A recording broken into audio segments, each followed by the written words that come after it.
The HOA put 12 commercial buildings on my land, but they made one huge mistake. They thought I was just some quiet old man. They tore down my fence, bulldozed the memorial I built for my late wife, and laughed when I showed them my deed. Their lawyer called me a bitter old man clinging to dirt. So I decided to let them finish. I watched them pour the concrete, build the walls, and cut the ribbon for their grand opening.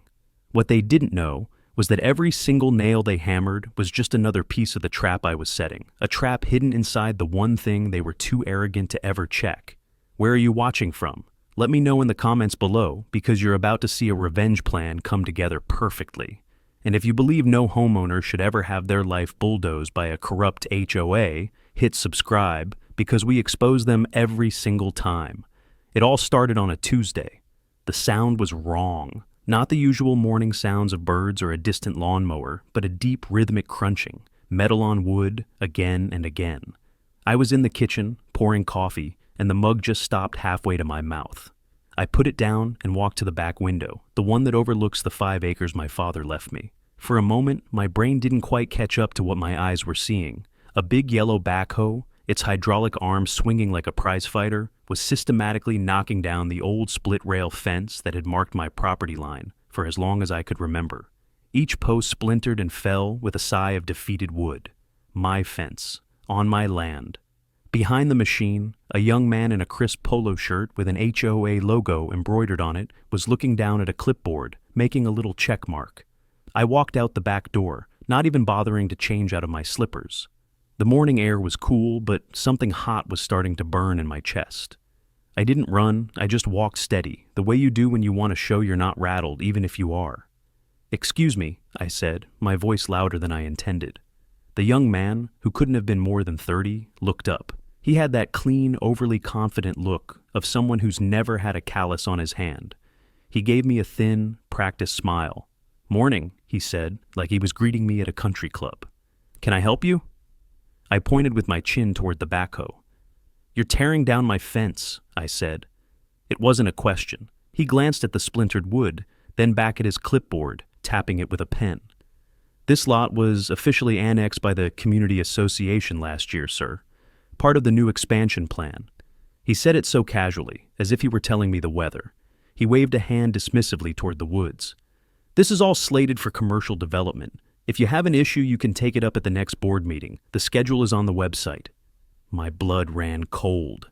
Annexed? This land wasn't just some forgotten parcel. It was the last piece of my father's old homestead. He'd signed it over to me quietly years ago, before he passed, making me promise to just let it be. And I had. It wasn't for anything but being. 5 acres of old pines and oaks, a little stream cutting through the middle. After my wife, Sarah, passed, I'd put a simple oak bench right by that stream, in the spot where we'd scattered her ashes. It wasn't fancy, just a quiet place to sit and remember. The young man followed my gaze toward the trees. A sneer, quick but unmistakable, tugged at the corner of his mouth. "Look, I get it. People get sentimental about things," he said, his tone dripping with fake sympathy. "But this place is going commercial.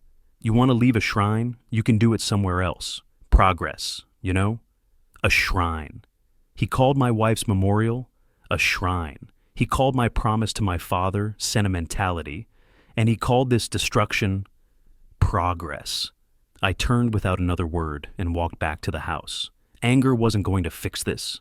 I'm an engineer by trade, retired now, but my brain still works on logic, on facts, on blueprints and deeds. A mistake had been made, and a piece of paper would correct it. I found the original deed in my filing cabinet, the heavy paper folded neatly in a manila envelope. The county seal was still crisp. My name, Ray Dalton, was right there. I made a clean copy and walked over to the HOA community office, a sterile-looking building by the golf course. The woman at the desk looked up from her computer with an air of profound boredom. I explained the situation calmly, laying the copy of the deed on the counter. She barely glanced at it. She called for someone in the back, and out came the clipboard kid from the fence line. Camden Sharp, his name tag read. He didn't offer to shake my hand. "We've been over this," he said, not even looking at me, but at the paper. He pushed it back across the counter.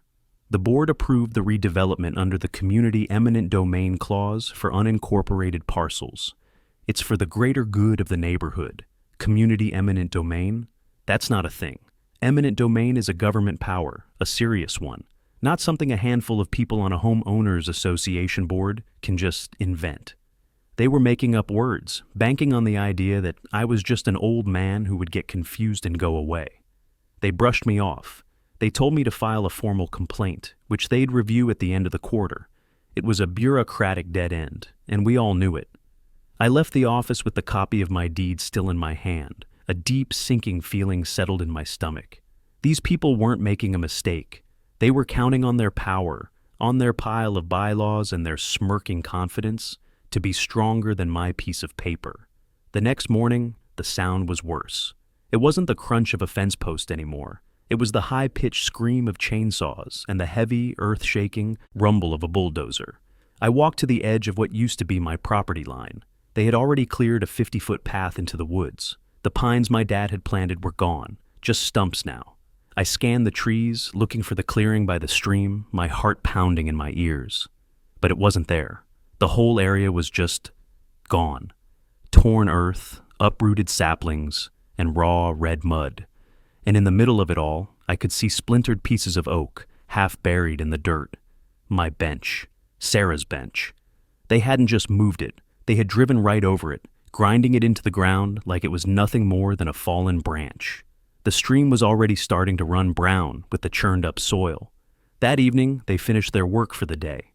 And before they left, they put up a new fence. A tall, cold chain-link fence topped with barbed wire. It wasn't to keep people out of the construction site. It was to keep one person out. Me. I stood there as the sun went down, looking through the steel mesh at the scar they had ripped across my land, at the grave of a memory. The hot burn in my chest was gone now, replaced by something cold and heavy. They thought they had won. They thought they had fenced me out. But all they had really done was lock me in with an idea. My first move wasn't anger, it was research. The next morning, I drove down to the county clerk's office, the old stone building downtown that smells like dust and paper. I spent an hour pulling records, feeling the familiar comfort of process and procedure. I started with my own deed, confirmed it was filed correctly, no liens, no transfers.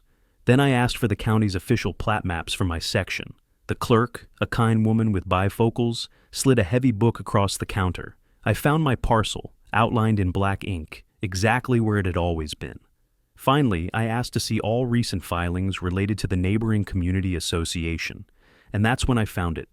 It was a new plat, filed 8 months ago.